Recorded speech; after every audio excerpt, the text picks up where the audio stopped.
Good morning, all you high vibers and deep divers. This is your high vibing coach Tracy, and today is Thinking Thursday. And if it's all right with you, I want to discuss something that I think about quite often, and that is the masculine and feminine energy, what those things actually are, how our current misunderstandings of these energies, and that's one of the key words today is energy, how the misunderstanding of these energies is destroying our relationships, especially if you're talking about a heterosexual relationship between a man and a woman. So first of all, I think what we need to do is separate energy from doings. Okay. Human beings have this tendency to apply doings to the energy of being masculine or the energy of being feminine. And so what ends up happening is people want to apply doings to an energy. So a really easy example is the traditional woman role of cooking, cleaning, and child rearing, right? Homemaking, right? Is getting applied to the feminine energy. These doings of running a household are being applied to the feminine energy. But doing is different than being. Energy is about a state of being, while chores, tasks are a state of doing. So we really need to make that separation very clear. It is not what you do that makes you a masculine or feminine. It is how you be in that task.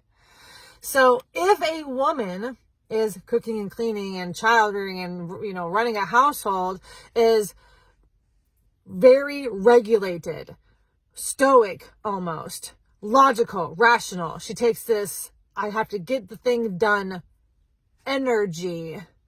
Then she is doing it in a masculine way.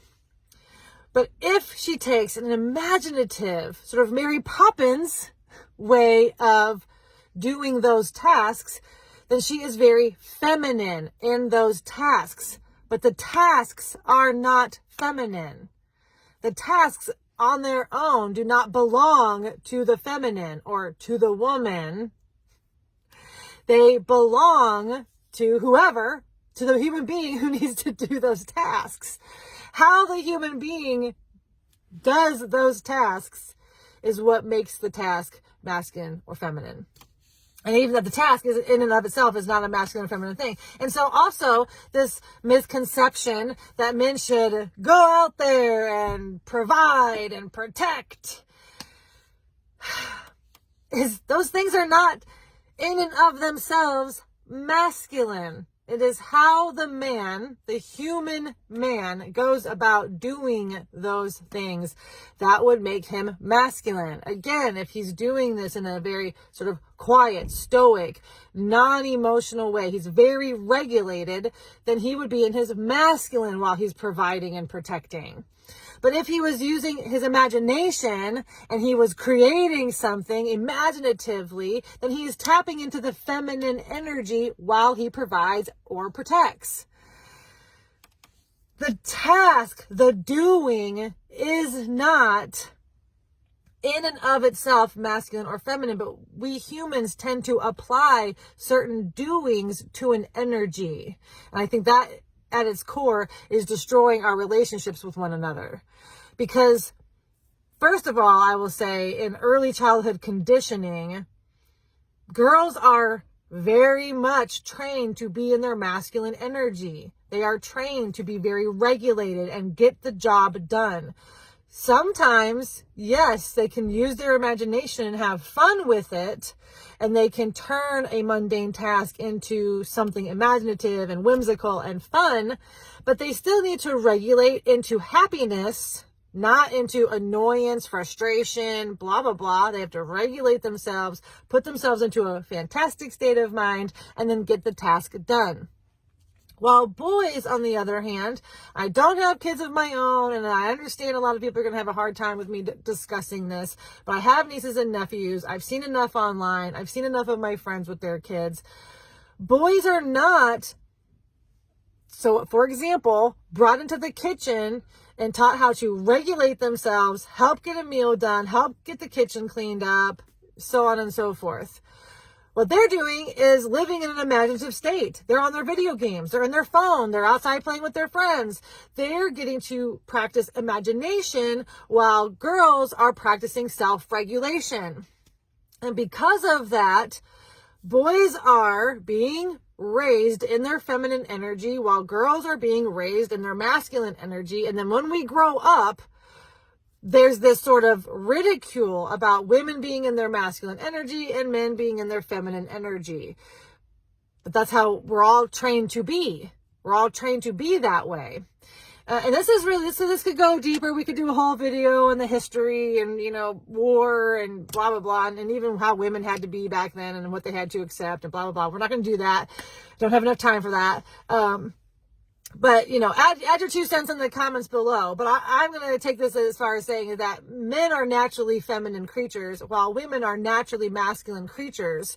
And that this misconception, this misappliement of the feminine being applied to women and the masculine being applied to men, when energy does not mean man or woman. And in fact, I would even say that a healthy human being has an equal balance of both inside of them, right? Women don't need to be in their feminine and men don't need to be in their masculine. Healthy humans need to possess an equal balance of both and be able to flow in and out of their masculine and their feminine energy depending on the scenario that they're in. But because we do misapply the energies to the being, to the man or to the woman, it creates conflict in how we believe we're supposed to show up for one another. And whereas there's a lot of people on TikTok, especially there's one lady on TikTok specifically who I follow who really talks about the woman is to receive. She's really never to give. And then I think that's toxic. If you're so in your feminine energy that you're just going to sit back and do nothing and just take and take and take and take and take, well, that's toxic for any person to do that.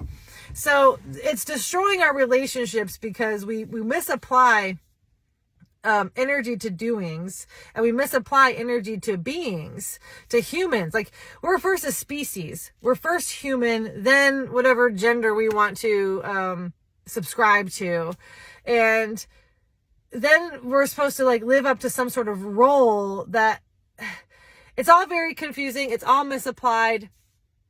And when we understand that the real, true, healthy person is neither masculine or feminine, but a equal balance of both, then we will understand relationships better. We will be able to show up for each other better. We could do better for each other. I hope that helps somebody out there. Please, again, drop a comment below. Let me know what you think about all of this and have a great day.